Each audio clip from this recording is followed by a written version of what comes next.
subtopik yang ke-31. Jadi kalau kita baca topik yang keempat, kita berwudu, subtopik 31 itu ada namanya subtopik berjudul babut tayammun, ya, memulai dengan bagian yang kanan. Selalu kanan didahulukan, kanan dahulukan. Baik ya, jadi kita mulai. Ini kita buka dulu secukupnya kerannya, keluar air. Ulangi ya, tadi sudah kita bismillahirrahmanirrahim, niatkan dalam hati. Kemudian kita menyelai-nyelai seperti ini. Ya, ini bagian pertama. Nah, lalu yang kiri juga dibersihkan dulu seperti ini. Ya, sudah ya. Nah, ini sudah dibersihkan. Nah, ini sunnah ya, sudah sunnah yang pertama kita lakukan, karena yang pertama niatkan mengikat pada rukunnya, pokoknya. Jadi ada pokok yang terkait dengan konfirmasi keadaan hati kita. Rukun yang pertama niat, kan? Nah, kemudian dikonfirmasi di lisan dengan bismillahirrahmanirrahim. Lalu setelah itu kita masuki sunnah-sunnah, memulai dengan sunnah berwudu. Tadi sudah menyela-nyela dulu, ini membersihkan bagian jemari-jemari dan telapak, ya. Baik, sehingga keadaannya bersih sebelum membersihkan yang lain. Baik, selesai. Kemudian langsung untuk berkumur-kumur kita ambil. Nah, biasanya saya melakukan seperti ini. Kalau sudah ngambil seperti ini, ya. Nah, ini ghurfah namanya. Ghurfah itu dengan satu genggaman, ya, cidukan seperti ini. Genggaman atau cidukan seperti ini. Nanti biasanya kalau saya suka melakukan untuk menghemat itu, begitu dibuka sudah cukup ini, ya. Lalu saya akan tutup terlebih dahulu, tutup. Nah, sehingga air tidak terus mengalir, ya. Jadi langsung kita kumur-kumur.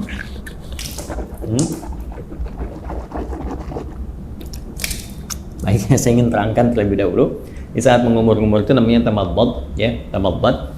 Itu bisa kita lakukan dengan 2-3 pendekatan. Pertama, kumur-kumur terlebih dahulu, ya, kumur-kumur sampai keluar, ya. Kemudian yang kedua juga kumur-kumur, nanti sebagian airnya langsung dihisap, ya, dihisap. Jadi kumur-kumur, sebagian airnya dihisap. Nah, itu yang dihisap itu istinsyak namanya, ya, masuk ke dalam hidung, istinsyak, usahakan agak dalam. Nah, nanti kemudian kita keluarkan disebut istinthar namanya, ya. Ini bagian yang kedua, kumur-kumur, ya. Kemudian yang pertama, yang keduanya itu sambil dihisap, baru nanti istinsyak ini, kalau istinthar dikeluarkan. Ada nanti sedikit saja, bisa tambahan kalau menggunakan siwak, ya, untuk bisa membersihkan itu, ya. Jadi bisa saja kemudian kalau memang tidak ada itu bisa gunakan bagian jari yang dianggap bersih, ya. Tadi kan sudah dibersihkan. Untuk membersihkan kalau ada sisa makanan yang kalau tidak ada siwak dengan kayu tertentu atau sikat gigi, Anda bisa gunakan bagian jari yang dianggap sesuai untuk membersihkan kalau ada sisa makanan di sini yang tidak cukup dengan kumur-kumur, ya. Saya ambil contoh begini misalnya, ini buka seperti ini, ya. Kalau kita mulai, ya, kita tutup dulu ininya, ya, seperti ini.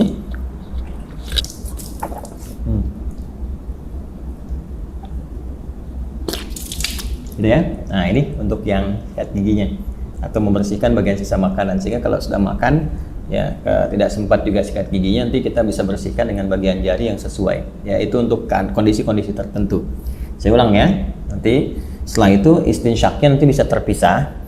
Kalau bisa bersamaan juga bagus. Ini sambil istinsyak kan, nanti dikeluarkan. Ya, kita ambil contoh, ya. Yang simple dulu. Ini ambil begini, ya, kita kumur-kumur.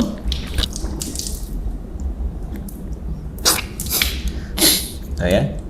Nah, baik, kita contohkan, ya, sekali lagi, ya. Jadi teman-teman sekalian bisa, tadi kan sudah, ya, untuk kumur-kumur sambil dibersihkan bagian giginya.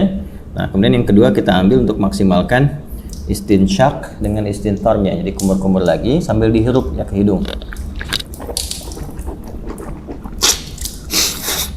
ya, dari buang. Nah, ini bisa berkumur-kumur sambil dihirup, atau kalau mau kumur-kumur dulu buang, nanti bisa untuk istinsyak dan istintarnya terpisah, ya. Ya, kita ambil misalnya contoh untuk yang kalau terpisah begini, kumur-kumur. Ya, ya. Kalau mau dihirup ke hidungnya terpisah, kita ambil lagi, ya kan, seperti ini. Nah, itu, ya. Nah, ini manfaatnya kalau dipisah ini kayak semacam ada pilek, ya. Pilek atau virus tertentu berkumpul. Nah, ini biasanya lebih spesifik untuk membersihkan wilayah hidung. Sehingga ketika ditekan itu istinsarnya ini bisa dipijit salah satunya bergantian untuk dikeluarkan, ya, sehingga kotoran yang ada di hidung itu bisa keluar. Ya, kalau dalam kondisi normal biasa bisa langsung Anda hisap saja, dihirup ya, bukan dihirup ke hidung. Jadi sambil kumur-kumur dihirup ke hidung. Jadi bisa dikeluarkan secara bersamaan atau di hidung terlebih dahulu bisa. Karena tidak ada aturan spesifik mana yang didahulukan. Apakah di mulut dulu atau di hidung dulu. Jadi kalau Anda ingin keluarkan yang di hidung dulu boleh. Misal begini. Ya. Nah, kurang lebih demikian ya. Atau yang di mulut dulu baru di hidung nggak ada masalah. Tergantung kondisional saja karena sifatnya tamadmad dulu baru istinsyak. Itu yang urutannya. Jadi kumur-kumur dulu baru dihirup. Adapun cara mengeluarkan tidak spesifik diatur. Ya, tapi kalau ingin berurutan boleh dari mulut keluar baru hidung. Terus kalau kondisi ingin membersihkan spesifik khusus boleh dipisahkan. Kumur-kumur ya, kemudian dilepas baru kemudian khusus untuk yang hidung untuk memudahkan yang di dalam itu keluar. Hikmahnya kan mengeluarkan yang kotor. Jelas ya? Baik. Bisa dipahami ya, teman-teman sekalian? Nah, jadi itu untuk yang pertama, kumur-kumur. Sekali lagi, buka kerannya. Saya ulang ya. Kerannya buka, ambil air gorfah namanya, segenggaman seperti ini ya. Kemudian kalau sudah cukup tutup ini supaya tidak mubazir, kumur-kumur itu ya, jelas ya. Nah, baru kemudian dicuci kembali, disiapkan. Nah ini kalau sekali cukup sudah, kalau diperlukan 2 kali 2 kali, 3 kali 3 kali ya. Dan ini tadi penggunaan jemari sekali lagi ya untuk menegaskan atau menghilangkan bagian bekas-bekas kalau ada makanan dan sebagainya yang kalau sekiranya tidak memungkinkan untuk gosok gigi atau membersihkan. Jelas ya? Baik, lanjut. Dari sini saya tes air dulu. Kemudian kita buka kembali. Nah, sekarang masuk ke bagian yang pokok. Ya, buka lagi, masuk begini, bagian yang pokok. Tutup, baru ke wajah. Nah, ini yang ingin saya contohkan. Bagian pokok yang paling utama itu. Ini ghasala itu ambil airnya, tumpahkan di wajah begini. Ini lihat ya yang telunjuk gini. Oh, seperti ini. Nah, ini bagian jempol yang di sini belakang. Kemudian langsung ke bawah. Nah, ini yang diselai-selai di janggutnya. Ya. Maksudnya apa? Supaya meresap air ke pori-pori karena melewati janggut dalam sini. Kalau nggak ada janggutnya bisa langsung dibasuh ke dagu ya, sini. Nah, jadi ini satu, kalau dirasakan belum cukup keseluruhannya, ambil lagi begini. Ya. Terus seperti ini.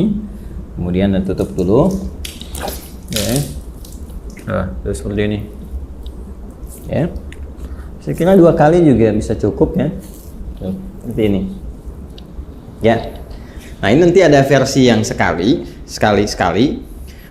itu versinya Ibnu Abbas radhiyallahu taala anhuma yang menyontoh praktek Nabi yang pernah menggunakan sekali. Itu kalau di Al-Bukhari, subtopik yang ke-21, marratan ya. Babul wudu, judulnya itu Babul wudu marratan. Bab pembahasan tentang wudu yang sekali basuh ya. Kemudian nanti yang versi yang keduanya, subtopik 22, itu yang versinya Abdullah bin Zaid. Babul wudu marrataini, 2 kali. Ya, kemudian versi yang Utsman bin Affan radhiyallahu taala anhu yaitu yang subtopik 23. Itu yang 3 kali, talatan. Nah, versi yang dimaksudkan itu adalah pengalaman sahabat-sahabat mulia ini melihat wudunya Nabi untuk memanfaatkan air dan juga terkait dengan luasan cakupan ya, apakah tercakup nggak dengan air itu kepada bagian-bagian yang harus dibasuh atau diusap dalam wudu itu. Prinsipnya demikian. Jadi boleh sekali-sekali, 2 kali atau 3 kali, dan mendahulukan yang kanan. Ingat ya, mendahulukan yang kanan. Ada namanya sebab yang pernah juga saya utarakan, yang nomor 31 subtopiknya babut tayammun. Ya, tentang tayammun ketika Nabi mengajarkan Ummu Atiyah radhiyallahu taala anha bagaimana mendahulukan yang kanan. Jadi kanan dulu baru kemudian kiri. Nah, ini tentang kanan dulu kemudian yang kiri juga akan masuk setelah ini. Ya, setelah kemudian wajah selesai baru tangan sampai siku. Ini kita ambil lagi. Ya, wajah selesai, tangan sampai siku, kumpulkan seperti ini airnya.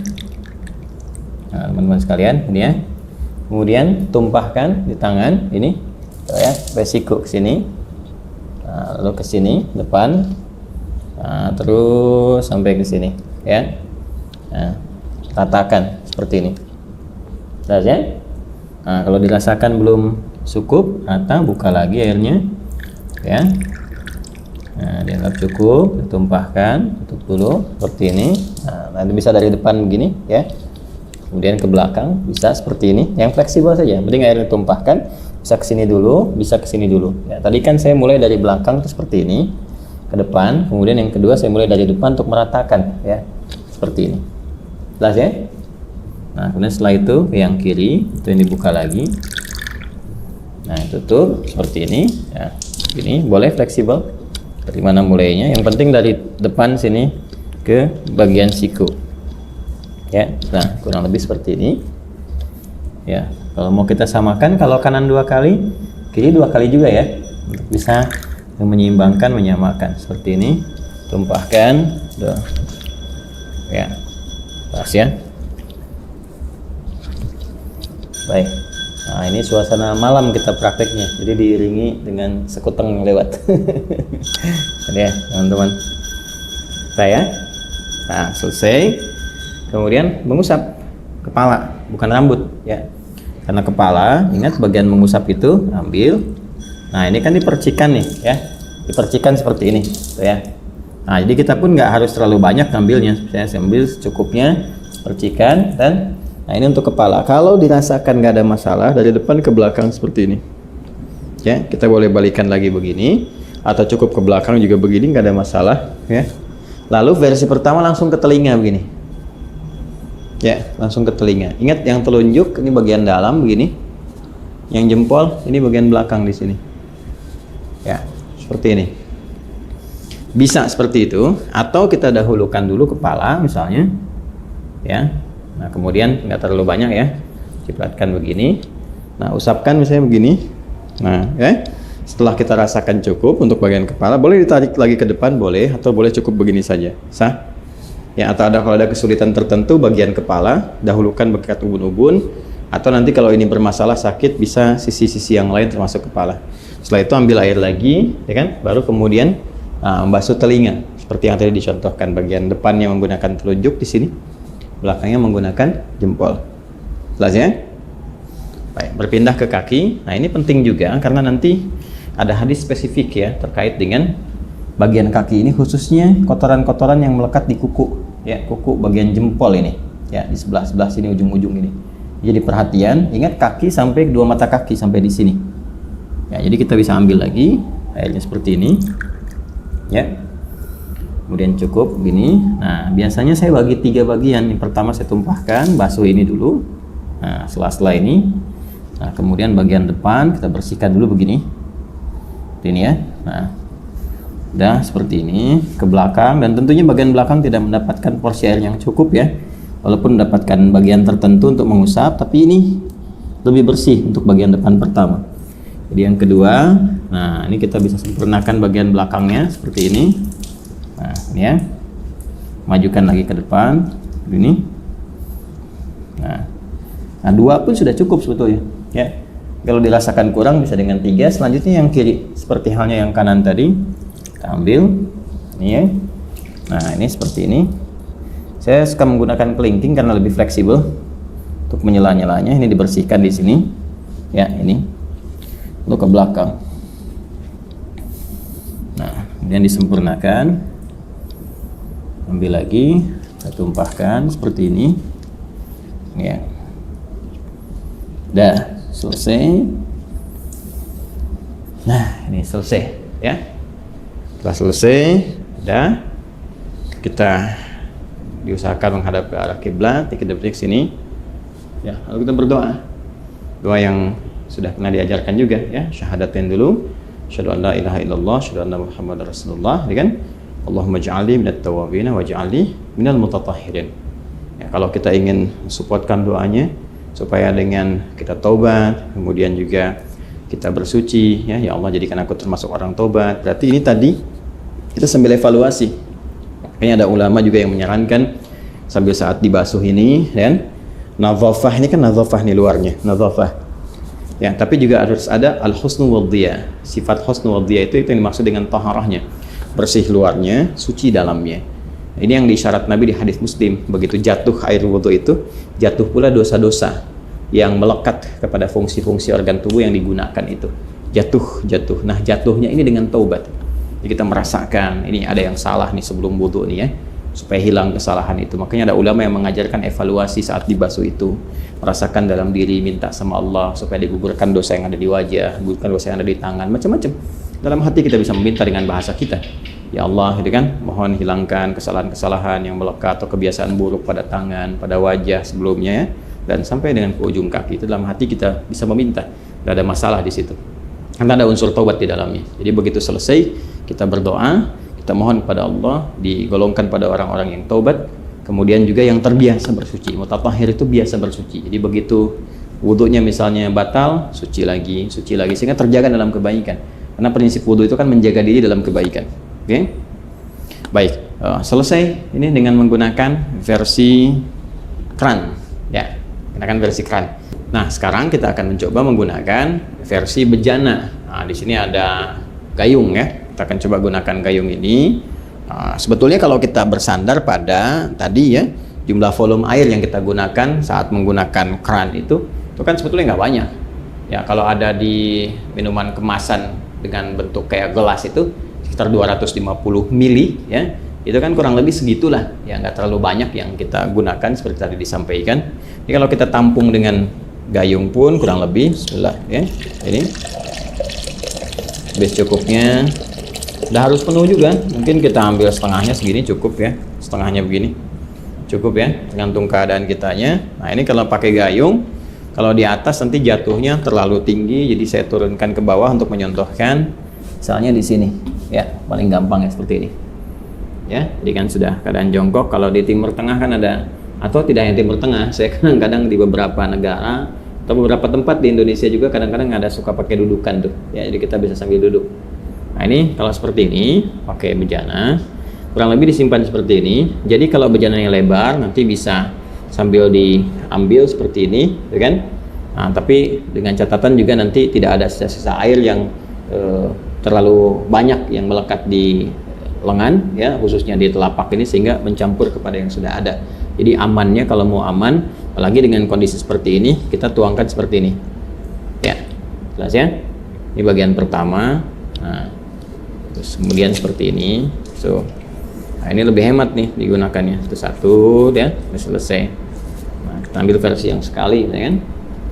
Nah, kemudian dari sini ambil lagi kan. Nah ini ya. Nah ini berkumur. Ya, kalau dirasakan belum cukup, ada yang sekali, dua kali, seperti tadi saya contohkan, nggak ada bedanya dengan yang pertama. Kemudian ngambil lagi gini ya. Nah ini sama persis teman-teman sekalian, nggak ada bedanya dengan yang pertama tadi. Kita wajah ini ya, begini tuh ya, seperti tadi ya, diulang. Kemudian selanjutnya untuk tangan seperti ini ya, baik dari depan, dari belakang, yang penting dimulai dari sini ya sampai ke siku. Nah yang kanan sudah, kita gunakan bagian yang kirinya ya, sama saja seperti yang saya contohkan tadi. Kita ambil dulu ya. Nah ini ambil, kemudian paskan dulu gayungnya, karena ini kan nggak rata di sininya ya teman-teman. Kalau kita mau pindahkan sini juga boleh sebetulnya, nggak ada masalah ya. Nah kemudian jatuhkan di sini. Nah ini ya, baik. Ayo cari pijakan biar aman, biar nggak tumpah atau seperti kayak gini kan agak susah ya keseimbangannya. Nah kemudian seperti ini ya, dicipratkan sedikit, kemudian kepala balikan kembali atau tidak sama sekali ke sini, nggak ada masalah, ke telinga seperti ini. Nah ya, kurang lebih seperti itu. Kalau ini ada sedikit di bawah kita, maka kita harus agak naik untuk membasuh kaki ya, seperti ini. Nah, kita naikkan begini ya, seperti yang tadi pertama ini. Baik, kemudian diambil lagi ya, seperti ini ke belakang untuk meratakan. Dia dua kali ya teman-teman sekalian ya. Ya, kemudian pakai yang kirinya seperti ini, seperti yang dicontohkan di awal tadi. Setelah itu kita ambil lagi sekali lagi. Nah, jadi seperti ini kan.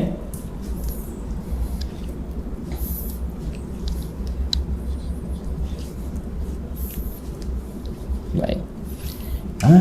Selesai dua versi ini, dan masya Allah tuh masih bersisa. Artinya kan sebetulnya nggak butuh banyak gitu airnya, ya. Nggak butuh banyak, ini tinggal kita berdoa. Setelah itu seperti tadi disampaikan. Jadi kurang lebih seperti itu contoh yang bisa kita tunjukkan. Dimulai dari awal, kemudian mengondisikan dulu ya kerannya seperti apa yang bisa digunakan. Jangan mubadir, bersiap-siap.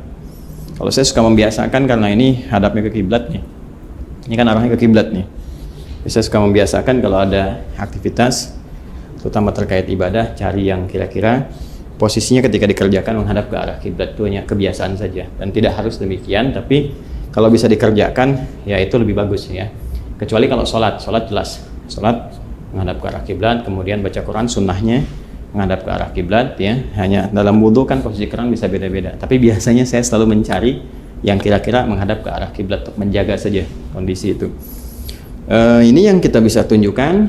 Kemudian selanjutnya tadi sudah mengondisikan, lalu mulai berniat ya, dan dimulai nanti dari mulai sunnah sampai ke pokok-pokoknya sampai yang terakhir, dan dilakukan dengan tertib, nggak boleh lompat-lompat ya, terus dijaga, jangan sambil juga diskusi, ngobrol sama teman-teman dan sebagainya, tidak, supaya bisa fokus dalam berwudu dengan suasana batin yang nyaman.